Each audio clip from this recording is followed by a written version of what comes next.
Alors, vous parliez de Soral et Dieudonné tout à l'heure. Ils sont en train de lancer un nouveau parti politique, Réconciliation nationale, sur fond justement de rhétorique antisémite. Quelle réponse il faut apporter à ça? Est-ce qu'il faut contribuer, il faut se battre pour que ce parti ne voit pas le jour?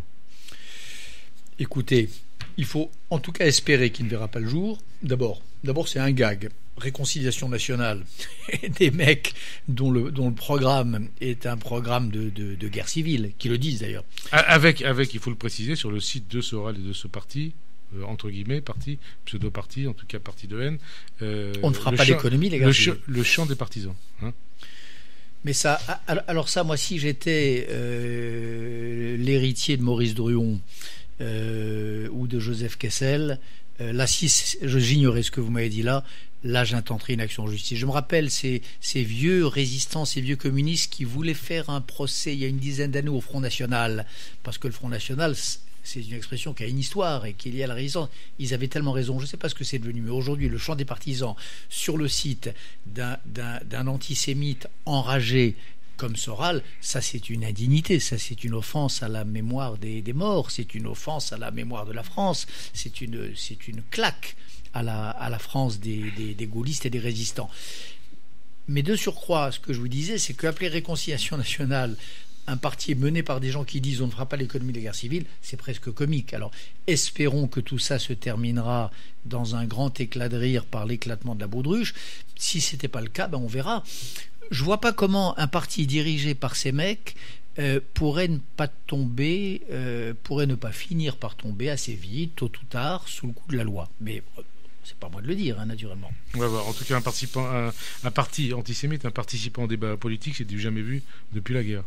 Depuis la guerre, mais mais vous savez, on a déjà vu ça. Et on peut se dire comment on est arrivé là. Hein. On a déjà vu ça dans l'histoire de France.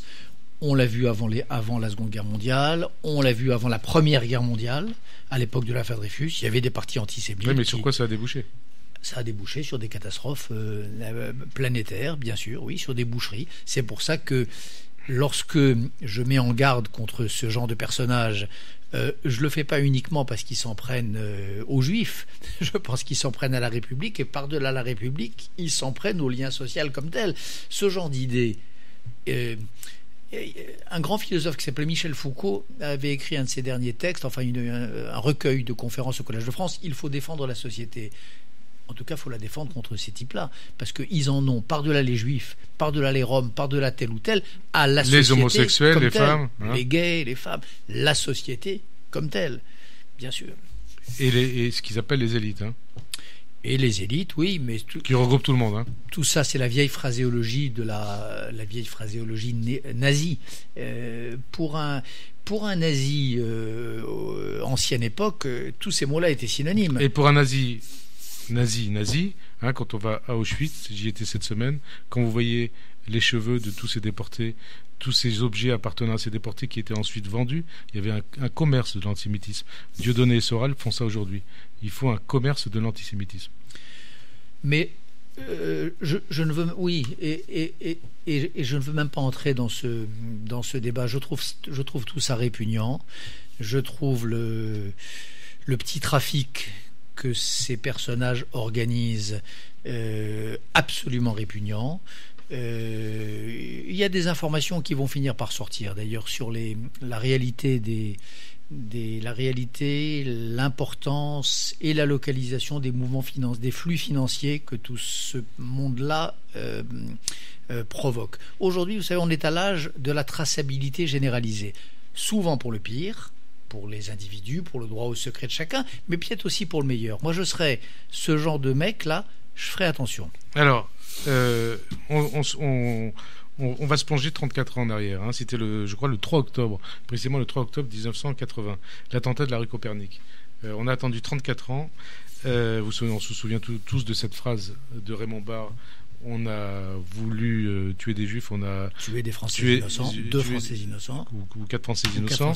Eh bien, 34 ans après, le principal suspect de cet attentat antisémite, c'est Hassan Diab, si je ne me trompe pas. Un Libanais va être extradé par le Canada et jugé en France. Qu'est-ce qui a changé en 34 ans, bien sûr, le front de l'antisémitisme français? Vous qui avez lancé ce terme de fascislamisme. Tout a changé, c'est-à-dire que son système de légitimation, le dispositif verbal et d'idées qui fait qu'il essaye de se rendre acceptable a changé. Aujourd'hui, être antisémite, ça veut dire essayer de dire aux Français, ils n'y sont pas encore arrivés grâce au ciel, ça veut dire essayer de dire aux Français, les Juifs sont détestables. Article 1, parce qu'ils sont les amis d'un État détestable, Israël. Article 2, parce que cette amitié se fait au nom d'une mémoire inventée ou trafiquée, la Shoah. C'est le négationnisme. Et article 3, les Juifs sont détestables parce que ce faisant, orchestrant la mémoire de leurs propres martyrs, imaginaires ou réels, peu importe, ils font écran et ils font silence sur d'autres martyrs de peuples d'aujourd'hui. C'est la concurrence des victimes. Donc ce qui a changé, c'est qu'il y a aujourd'hui une espèce de nœud qui est en train de se former, dont les 3 fils sont 1. L'antisionisme, 2. Le négationnisme, 3. La compétition victimaire. Ces 3 fils ensemble, s'ils parviennent à se nouer, ça donnera en effet une bombe atomique morale qui s'appellera le néo-antisémitisme. Nous n'y sommes pas, mais nous sommes au bord. Quand on dit parfois, quand on dit que l'Iran est au seuil du nucléaire, formule consacrée, de la même manière, l'Europe est au seuil de cet autre nucléaire qu'est le nucléaire antisémite.